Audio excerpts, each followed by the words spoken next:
took on English titles. They discarded the Spanish names, even the African ones that some of them had, and took on English titles. Now, so in this book entitled Nature Knows No Color Line by J.A. Rogers, who was a black scholar, by the way, who did much travel throughout Europe, he discovered many unknown facts about the blacks that ruled Europe for 1,000 years. We want to go to page 65. Read that one line in the middle. The Negro came first to the Indies from Spain, not from Africa. You hear what he wrote? The Negroes came first to the Indies from Spain, from Spain, from Spain. Why? Because they ruled Spain. We ruled Europe for almost 1,000 years. Some of you thought, Africa, we was only in Africa. You don't know no history. Just shh, be quiet, listen, and learn. Now, it's amazing. That's madness. This is amazing. That's some utter bewitching. So we just left Harvard University. So guess where we're going now? Now we're going to Oxford. Oxford. We're going to Oxford University. Let's see what Oxford has to say. The name of this book is entitled The Oxford. That name alone just kills him. The Oxford Illustrated History of Medieval Europe by George Holmes. Well, don't be wiped out by the white picture on the front. This is all a lie. But you have to go inside the book. Let's open up the secret treasures and let's see what they have hidden inside Augsburg, Germany. The Augsburg Cathedral. Let's take a look. And let's see will the real truth come out. These remarkable windows at Augsburg Cathedral date from about 1100 and depict the prophets Daniel, Hosea, and Jonah together with King David. They survive from a cycle of 22 figures portraying the heavenly Jerusalem and remind us that fine windows were not an invention of the French Gothic style. So you're going to learn a couple of things that's letting you know that the original Goths were black. Right, and we're not white, because right now, you know what they think? That white people invented right. These type of windows that right. they see on churches. It says, no, don't think that. So let's take a look. So name them, who are these people? This right here with the crown, that's King David. This one here on the here. This one right here is Jonah. The second one, this one here is Daniel. And who did they say the other one was? Hosea. Yep. All black people. On these stained glass windows. On these stained glass windows in Augsburg Cathedral. That's in Germany. So now, it's interesting because remember J.A. Rogers, in the book we just looked at earlier, showed coats of arms of Negro families in Germany. That was one of those families. And look, there's more evidence. This is ridiculous. This is something. But what this goes to show you that your scholars have lied. Right. That's what this shows you. Here we come from, we go to Harvard and we see black images. We go to Oxford University and what we find, black images. Right. Now we're going into this book entitled The Icon. It's a very heavy book, quite expensive. It says the Byzantine tradition in Europe, Russia, and the Near East through 7 major epochs. I'm going to read something out of this book that's going to describe pretty much. What page are you? I'm going page 11. Okay. This is in the section entitled The Icons of Constantinople. And this section of the book was put together by Kurt Weitzman. And he writes concerning iconoclasm. This was what the elder was bringing up earlier concerning about iconoclasm, the destruction of imagery. Iconoclasm, Venetian looting in 1204 and the sack by the Turks in 1453 are the main reasons why only very few icons have survived in Constantinople proper. So it mentioned 1453. That's when the Renaissance began, and they began conquering us and kicking us out of Spain, Portugal, and various other lands. Exactly. It may seem daring, therefore, to write an entire chapter on the icons of the capital. Yet, the situation is not quite so hopeless as might appear at first glance. Icons existed not only as panel paintings, but also as frescoes and wall mosaics, some of which have emerged from layers of whitewash. From layers of whitewash. Some of which have emerged from layers of whitewash to give an undiluted impression of the highest achievement of Constantinopolitan art. When a so-called white man sicked wild dogs on us, okay? They sicked dogs on us, on our mothers, our sisters, our sons and daughters. And those dogs were vicious to us, okay? Tore us up. Not only that, even before that, think about slavery times. There are movies like the movie Django, which recently came out, where they showed you how the white man sicked dogs on us and they tore us up in slavery. So the Bible's a true book. The Bible is the only true book that identifies who we are in history. Now, let's go back to Genesis, chapter 49 and verse 8 again.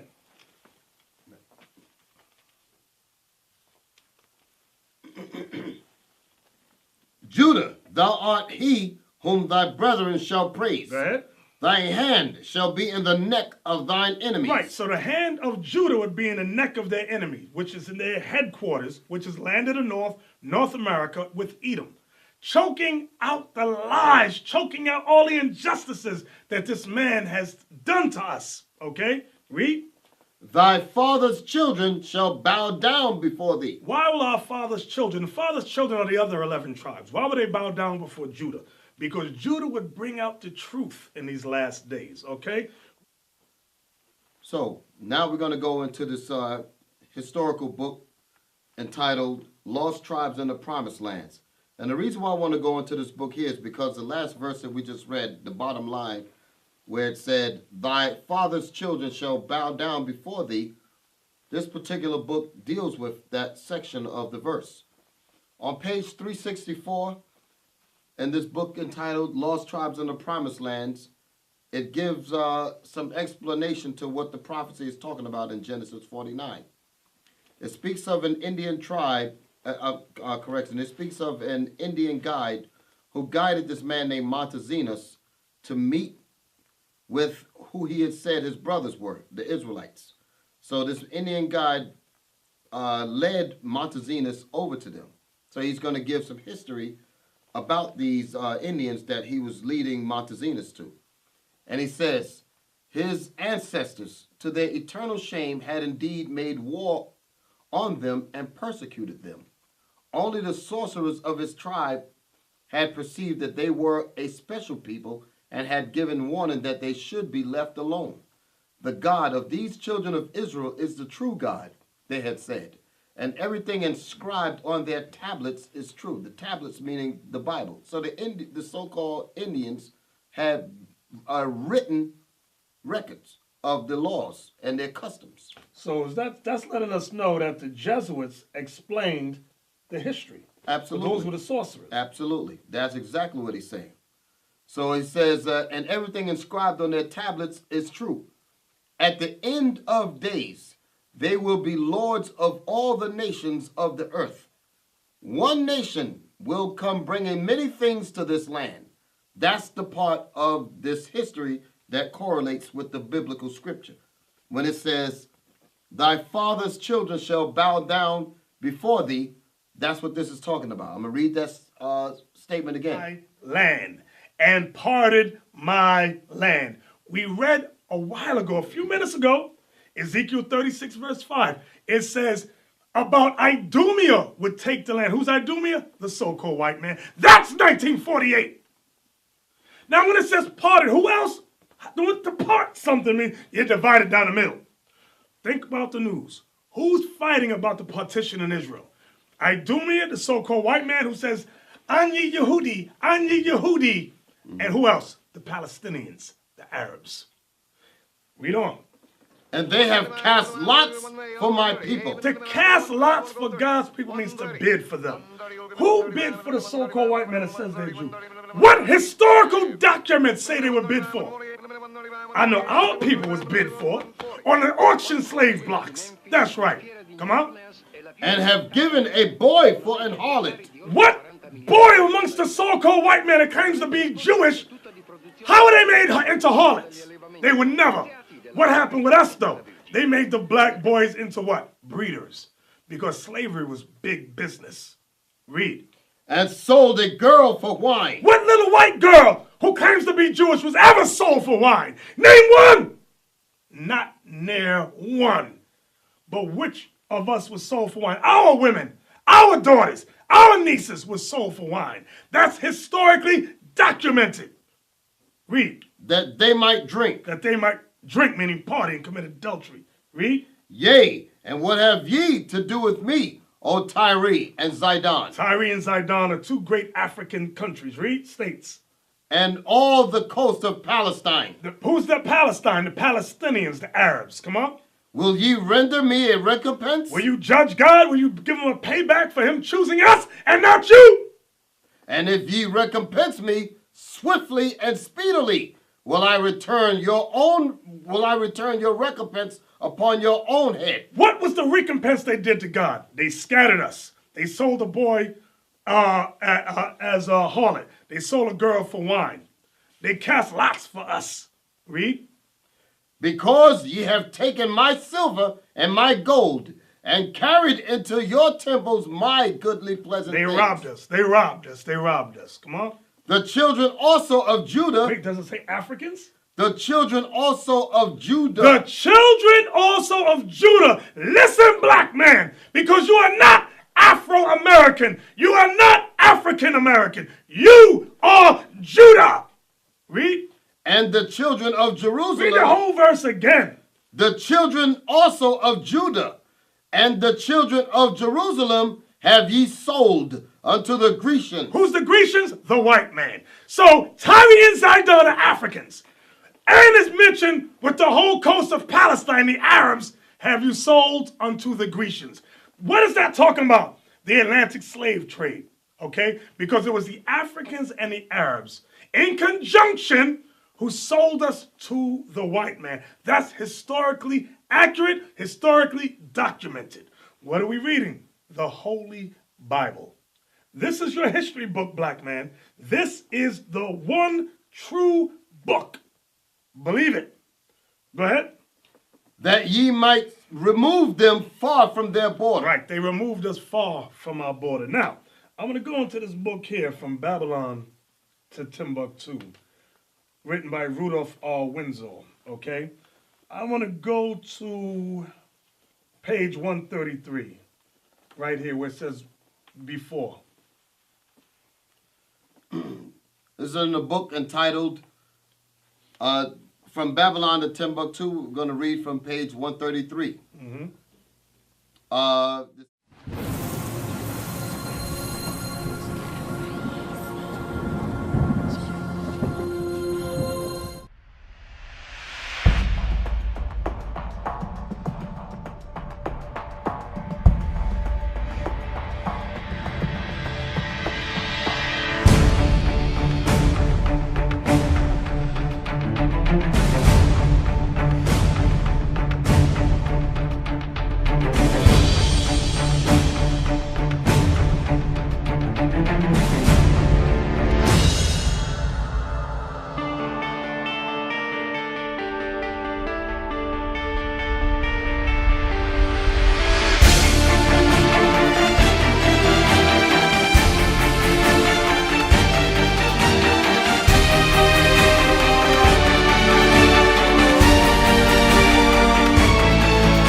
Shalom, Israel. I'm Elder Nathaniel of Israel United in Christ. YouTube likes to shut our channels down, as some of you have noticed, ever so often. Subscribing to join IUIC will assure you will always stay connected to our YouTube accounts. We want to do our best to make sure this truth gets out. Please click and join our subscriber YouTube channel called Join IUIC to stay linked to all of our videos. So again, please make sure you subscribe to this Join IUIC channel to get your latest updates from all our YouTube channels. Shalom.